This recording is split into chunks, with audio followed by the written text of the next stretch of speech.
আবারও বিরোধী বিজেপি নেতা কর্মীদের বাড়ি ভাঙচুরের অভিযোগ। কোচবিহারের ফলিমারি এলাকায় একাধিক বিজেপি কর্মীর বাড়িতে হামলা। তৃণমূলের বিরুদ্ধে হামলা চালানোর অভিযোগ বিজেপির, পাল্টা অপপ্রচার তত্ত্ব শাসক দল তৃণমূলের।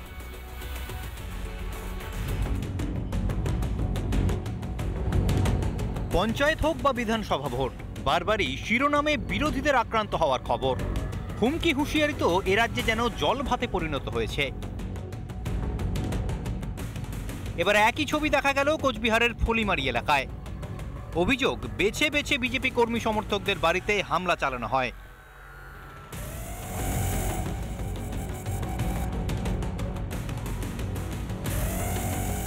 ঘটনার পরই প্রকাশ্যে সেই মুহূর্তের সিসি ফুটেজ।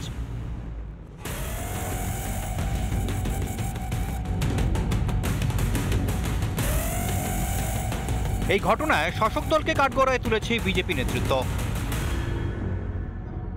বেশ কিছু বিজেপির কর্মীদের বাড়িতে গিয়ে বাড়ি ভাঙচুর করেছেন, বেড়া ভাঙচুর করেছেন, গেট ভেঙে দিয়েছেন এবং সমস্তটাই হচ্ছে আজকে যে নেতৃত্ব দিয়েছেন তৃণমূল কংগ্রেসের নারায়ণ বর্মন অঞ্চল সভাপতি এবং তৃণমূল কংগ্রেসের যে জেলা সভাপতি অভিজিৎ দেব ভৌমিক নেতৃত্বে আজকে এই সমস্ত বাড়ি ভাঙচুর করা হয়েছে।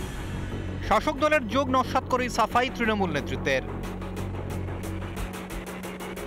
ভাঙচুরের ঘটনা যদি ঘটে থাকে এবং কালো কাপড় পরে কেউ যদি আক্রমণ করে, আমি নিশ্চিতভাবে বলতে পারি তারা তৃণমূল কংগ্রেস দলের কেউ নয়, তারা দুষ্কৃতী। তো দুষ্কৃতীদের বিরুদ্ধে অ্যাকর্ডিং টু পুলিশ ব্যবস্থা গ্রহণ করবে। গণতন্ত্রের অন্যতম কাণ্ডারি বিরোধীদের বারবার কণ্ঠরোধ করার অভিযোগ শাসকের বিরুদ্ধে। তবে কি তৃণমূলের শাসনে বাংলায় বিপন্ন হতে বসেছে গণতন্ত্র? রিপাবলিক বাংলা।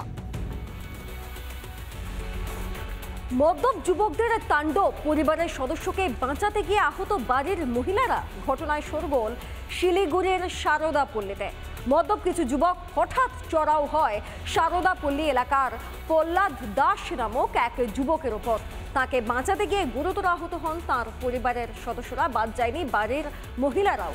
পাশাপাশি মহিলাদের অপহরণের চেষ্টা করা হয় বলে অভিযোগ। ঘটনায় পুলিশের ভূমিকায় অসন্তুষ্ট নিগৃহীতার পরিবার। অভিযোগ, দীর্ঘদিন ধরে এলাকায় এক বাড়িতে নেশাসহ একাধিক অসামাজিক কাজকর্ম হয়। পুলিশ প্রশাসন সবটা জেনেও কিচ্ছু করে না, এক প্রকার তাদের প্রচ্ছন্ন মদত দেয়।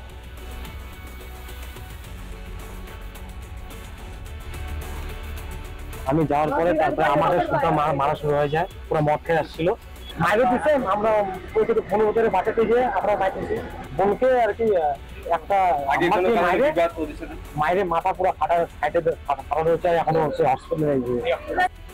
অন্য পাড়ার একটা ছেলে, তার নাম হচ্ছে অলোক পাল। সে আমাকে আইসে বিনা দোষে, সে নেশা করেছিল, সে আমাকে বিনা দোষে মারে। তখন আমার দিদিরা যখন আমাদেরকে দেখে যে মারছে, আমার দিদিরা আগায় যায়। তখন আমার দিদিদেরকে অসভ্যতা শুরু করে। আমি একটা গাড়ি ছিল, গাড়িতে উঠে যাওয়া, ধমকি দিচ্ছে।